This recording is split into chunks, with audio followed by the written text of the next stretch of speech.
Good morning, everybody, and welcome again to the best morning show in the whole country, in the whole Caribbean, Breakfast with the Deacons. And today we have a really wonderful show for you. You know, we are in the season of Lent, and there are so many Lenten retreats going on throughout the country. Yesterday we started our youth explosion for 2014 for the Northern Vicariate, and it was in that wonderful square. We had a wonderful time. You know, they had all these young people praising and dancing and just being wonderful young people for the Lord, and it was really a powerful witness. So I want to encourage all of you who are looking on, if you did not come to Youth Explosion 2014, make sure that you come down to the Augustus, I think it's the Augustus Williams Square. It's bordering on, I think it's Robert Street and Fitz Street or something like that. Murray Street. Robert and Murray, and there's a nice little corner there. You have the police station right there, so you don't have to worry about somebody mugging you in the middle of the night. When you get hot for Jesus, they have the fire station right there to cool you down. So it's in the best place. Now, as we start with Breakfast with Deacons, once again, you know, I have to hail out all these incredible people who are looking on. And remember what I told you. Text me on 680-1043 to tell us if you like the show, okay? And then we will actually tell you hi on a morning. So, today, from Villa, from Laissez-Faire, Christ the King, hailing you out. Alison and Roger from St. Joseph, hailing you out. Simon from Chaguanas, Alison from New Grant, Telma from San Fernando, Yolanda Cazo from Philippines in San Fernando, and Auntie Margarita all the way from West Moorings, looking on at the show this morning. Nice to have you on board. This is going to be another beautiful show. Today we're going to be talking about the pillars of society. We're going to be talking about parenting and family life. Parents, what it is all about. And today I have incredible parents here with me, Dwight and Christine Gonsalves. Dwight and Christine, welcome to the show. Lovely to have you. Thank you for having us. No, just to let you all know, you know, this couple, you know, they're trying to catch up with me. They have 9 children, right? They're nearly up to me, you know. They're nearly. They have 9 children, 5 girls and 4 boys. Just like me, I have 5 girls and 4 boys too. So welcome to the show. Thanks very much. You know, and you were on before, and we spoke about Teams of Our Lady the last time, right? Yes. Today we want to talk about parenting. We want to talk about family life, and you know, the challenges that we have in modern society about bringing up children in this world. But the good news is, when you're parents, you know, when you're parents and when your husband and wife in a home, you know, even though we have our struggles, and boy do we have struggles, you know, it is a sign and a witness, because we're not giving up. Yes. Dwight, you want to introduce yourself? I mean, everybody who should know Dwight. I mean, Dwight is a premier hairstylist. I want to use the words hairstylist. I mean, how you got into this business? Well, it's a long story, but while in Canada, I tried it out as a backup to always have money. Because you know, when as a youth out there, you always stunted. Yes. And it ended up turning into a profession. So how long have you been doing this thing? About 28 years. About 20? You know, I thought you told me 20 years. It's now it's 28 years. Yes. Wow. How you keep up with all these new fancy styles and all these I want to use this, all these young girls who want to hear this way and that way and around the corner and all kind of thing. Well, it's not that difficult. If you look at the people who have the most amount of money to spend, which are normally women. Women and people, movie stars and that kind of thing. Right. They pay premium dollar to have whatever they need and have the latest styles. Yes. So sometimes you could go away to get to see what's going on, but I personally just looking is enough, you know. Just looking just looking, you kind of pick it up as it goes along, and plus you give your own Caribbean input, you know. Yeah, wonderful. How did you get involved with this young man? I mean, where you met him? Met him. First time I saw him was on Robert Street, because my cousin had a crush on him. Your cousin had a crush on him? Yeah. So I said, I want to know who's this Dwight? And I saw Dwight. I must have been about 15. I said, that is Dwight? So I think, and this time she was so shy, she just disappeared, you know? And then I guess we met at a few places. Right. And his good friend kept telling me, I know you like him. I said, no, I have no understanding, no desire, nothing. And she was serious, and she was kind of thinking, what is this woman seeing in this man? Like? And then we started going out. And you all started going out. And one thing that Nine children later. later. But I mean, bringing up 9 children, I mean, tell me how has it been like? 9 children. What's the word? Adjective. Hectic. Hectic. Yeah. But as we tell, when people ask that, because when somebody have one and the husband say, well, you want the next one while your baby's so small, they say, you're crazy or what? Yeah. But you could only imagine it. When you have one, it's only when you could imagine 2. When you have 2, you could imagine 3. Like you can't tell somebody with 2 children, would you like to have 6 children? They think you're crazy. You know what I mean? You know? Yeah, but it's so one at a time. Please do it one at a time. And sometimes, as I was talking to somebody yesterday, sometimes when you have one child, it's so hard. But when you start having 2 and 3, they start to play together. And, you know, you could actually begin to do something like housework or cook or something. Right. But it has been a tough road, but thank God we have the Catholic Church. Oh. Because when people used to come out and tell us bad things, from child number 3 pregnant, a lot of negative things. What happened? Is he priest mining? Oh, you had a child? They say that? They say that. Oh, Cuss. Cuss and all, you know, things like that. It really is. It really has been the church and the people in the church and the priests in the church that have supported us. We don't have money to send a child to kindergarten or something. A priest might say, Christine, call me, you know, because people give money and I have to. Wow. You know? Yeah. That has been part of our walk. Did you all just hear that? This is your church. You know what I mean? This is your church, and here we have a couple just giving a beautiful witness and a testimony to the support that they get in church to bringing up their families. But you're also part of Teams of Our Lady. You know, how has that helped you as parents, as husband and wife, and so on? A lot. Yeah. You want to answer me? Well, I'll just tell them. Yes. When we first went to our Teams meeting, I remember it was another priest that said, a person fear now. I think I have something that might interest you all. And we eventually got into a group of other couples. But the thing about it is in marriage, this is a message to everyone. You need support. Support in capital letters. You need to have other couples walk with you. Else you can't make it. No. And sitting down month by month, because we're in a team 27 years. Of course, the people are like family, so they irritate you at times. You can't take them on if you don't like their opinion. Like a normal family. Just like your quarrel. Your quarrels, and there's our children run downstairs if we have teams by us, because we're quarreling about something. And when they realize everybody alive, and then it just move. So they realize everybody alive. I like that. I like it. You know, but having that support, being able to come to a meeting and talk about something, because we get a study topic, but the study topic might have something in it that bothers us, or we might just be able to bring up something that happened in the month. You all help us. This is what happened, you know? And they might offer advice or prayer. But it's teams, it's couples supporting couples and trying to understand what the sacrament of marriage is, because it unfolds as you go along. You don't have a one answer and then the story done. You know, so that's basically what it is. And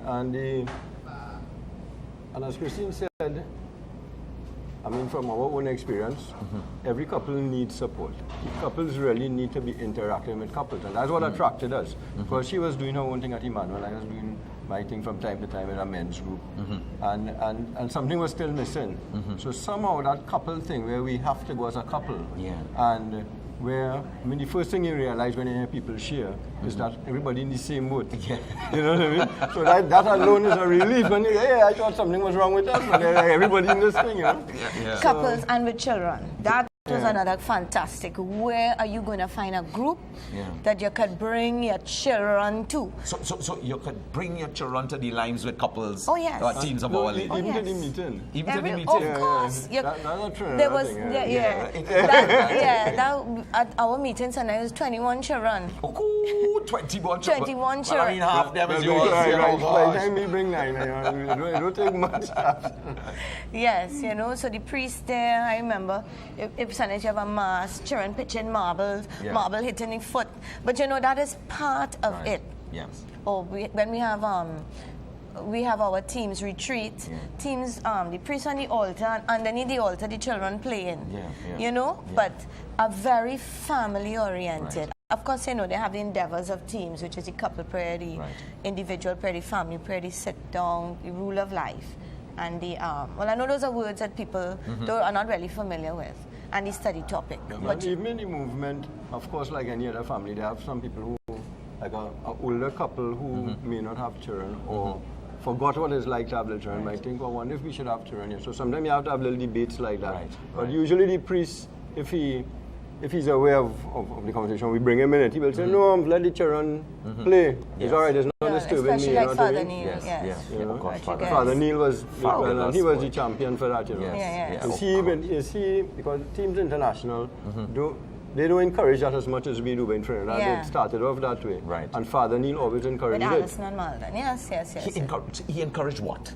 Let the children play. In other words, don't mind that they're running in front of me while I'm talking, or the marble going in the back there and they can't find it. And or you just have to get up. Just concentrate on what I'm saying and forget them. You know, that kind of.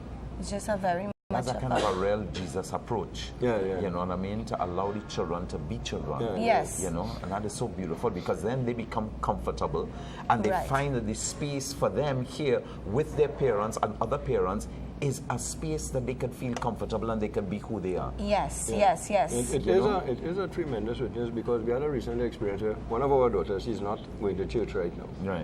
And so, you know, as a parent, you would know, you'd say what you had to say, but then you can't say no more. You have to let it go. Understand and go away, you understand? Yes. Don't run yourself ragged. So, and she said something that was very interesting because, so she said she's now engaged. And she, and the boyfriend told me, even though she's not going to church for the last couple of years, she said, when we get married, you know, we join in teams. And I thought, hey, you know, sometimes you think you're not doing the right thing, but like you're doing the right thing in some roundabout way, you know? No, well, I mean, I feel the same way. I mean, I have a couple. Good is a couple daughters. A couple of them. Well, I don't want to be. And you know that is a challenge also for me being a deacon. You know, like if anybody watch on Facebook or even on some of the pages of Carnival, you'll see one of my daughters standing up there next to nothing. My God, they just keep you on your knees, you know. Hold on. I just have to tell people all the time, I have to be constantly praying the rosary for these children. You know what I mean? Because they keep you on your knees. Yes, you know? Very much so. Because sometimes, you know, you just say, well, you know, this child was brought up in Thebes. This child was brought up in church. This child she went to the sacraments. You know, she did a Life in the Spirit seminar. You know, she was part of Living Water community. How come? You know what I mean? Yes, on Carnival, if you see me trying to pull along the bottom of the bathing suit, you know, and once in church, boy, we were sitting in church and I see my daughter walk in and she walked to the front. And when I looked, she had on a halter top. I wanted to say, just scream in the church. And say, I didn't know. Hello, excuse me. Listen, I could give all your stories about children. You know what I mean? When you have plenty children, you could give plenty stories. And each child comes with its own story. Beautiful, you know what I mean? beautiful story. And it's nice to realize too that when you finally realize that everybody have the route to travel, you could do your part as a parent. These are God's children. You just produce them and you have a little role to play. Let go after that. That is not you. It's hard to let go. Don't you all find it hard to let go? We find it unbelievably difficult to let go. Because we feel we know the right way. But you know, as they get bigger, they really just don't take you on. And if you look at our life, we end up all right. So I mean, this is a good chance. I bet. You know, I never really thought about that. You know, with my kind of journey, I should have all the faith in the world that it will be all right. It's so true. And the same with us, you know what I mean? The things we went through and did in the past, and we end up on our feet. And when you look around, that's the story of everybody around around here. So even some of the great saints, especially the great saints. You know, when I, you know, reading the life of saints has been a tremendous inspiration for me. It kind of helps me to believe that, okay, Derek, there is a chance for you outside there. You know, Saint Augustine. You know, there's actually, I won't even say it on television, you know, but there's a saint there, you know, who had real problems, you know, a real struggle with his life in terms of promiscuity and so on. And then, you know, his journey to God was tremendous. Yes, yes. And look at this priest, Father Calloway. If you ever read his book. No, I haven't. Tell me about Father Calloway. Yes, he was 15 years old in Japan, and the Japanese government and the American government trying to get him out because he used to be stealing and just taking drugs, selling drugs, just stealing, giving away money. He was, and it was on the army camp, and they came for him, handcuff him. So he went back to the States with shackles on. Right. At 15, continued the drug taking, the womanizing, everything. And a Catholic priest even rang his home and he cussed the priest. Oh my goodness. For his parents. That's what he felt. And he's a priest now? He's a priest. Amen. Praise God. Of course, you know, I gave one of my children that book. Because anything, you know what I mean? But it's comforting when you get to the point of realizing that everybody's struggling, and that's why I love this Pope too. Oh gosh. Imagine he telling you all the time, all of us are struggling sinners. Please pray for me. And he's the Pope, so he make him feel all right, well, nothing wrong with me, you know. Right. You know, he described himself after being, you know, chosen to be the Pope, and they were interviewing him. They asked, well, you know, how would you describe yourself? He said, a sinner. I am a sinner. God, and then I remember looking on a page that Rhonda Mengo shared with us last night, I think yesterday. He's on retreat.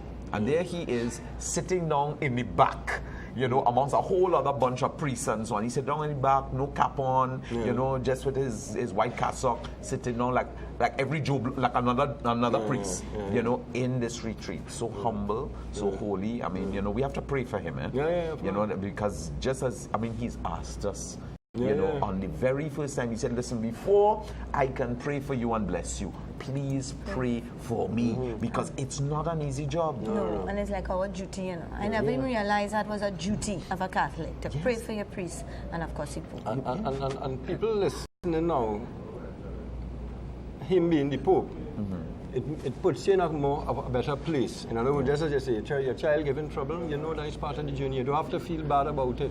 No embarrassment. You struggling with a sin, you don't have to feel bad about it. You know you have to go to the Blessed Sacrament and pray and whatever. And if you fall, you have to get up and try not to go back there, you know. And that is the journey for every human being, and that is comforting. It's not you alone, it's everybody. Thank you, Jesus. Thank you, Jesus. But Jesus said that exactly. He said, I did not come for the righteous, I came for the sinners. You know, and to me, that to me is so comforting, because I know that I'm the biggest sinner in the whole wide world. I literally mean that. My wife will tell all you. Hey, I mean, if there's anybody who can endorse who you are, check your spouse out. You know what I mean? Because, you know, if you really want to find out, what is Derek like? Ask Camille. You know, what is Dwight like? Ask Christine. You know, because they know us inside out. You all know us inside out. You know, you know our shortcomings. And sometimes they like to tell us about the shortcomings. Maybe a little too much, but for men outside there. You know, but you know, it's all part of our own journey. No, it is. And I remember many years ago, clean up a little room, and my children went to play, mess it up, and I started to quarrel because I was tired too. Oh gosh, no, I just cleaned up your room. Oh, you didn't listen, you know. And then Dwight said, Christine, we have a visitor. So you should try these things. He used to say, Violet is on the phone. I know you're fibbing. Violet, that's what we mind. To calm your dog. To calm your dog. Oh, Lord. He would say that. Or sometimes we had a pilgrim virgin there, you know. And I looked at her, I thought, oh, God. I just go and lie down for a little bit and feel so embarrassed at the way I got on, you know. But what might be a good thing to share, too, for people in general and couples, too. In the teams of Our Lady, there's something called a rule of life. It's a decision that, well, there's one aspect we're going to work on for this month until we meet again. And our last one was speaking to each other, our present one, with respect, because we realize the people, like you might be talking to people all day with respect. Yeah. And some, like when you reach home, you kind of figure, well, give me a break now. Let me not talk to somebody with respect now. So it had to be a wife or one of your children. Oh, God! Because you need a break from being so good all day. I mean, like, I too frustrated. Let me quarrel with somebody.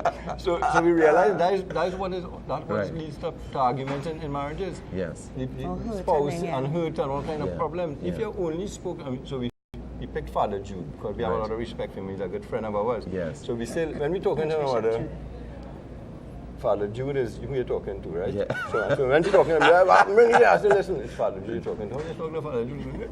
So we remind each other and really, and it's starting to help. Yes. Because it really shows you how the people you speak to sometimes really respect the people you're closest to. Yes. And we extending it to our children, you know. And our children too we're talking about, you know. Our children, yeah. Because I want to tell them one statement and hope that fixes everything. When somebody else will be patient and kind and choose the right roads. Right, you know? right. You know, that's so interesting, you know.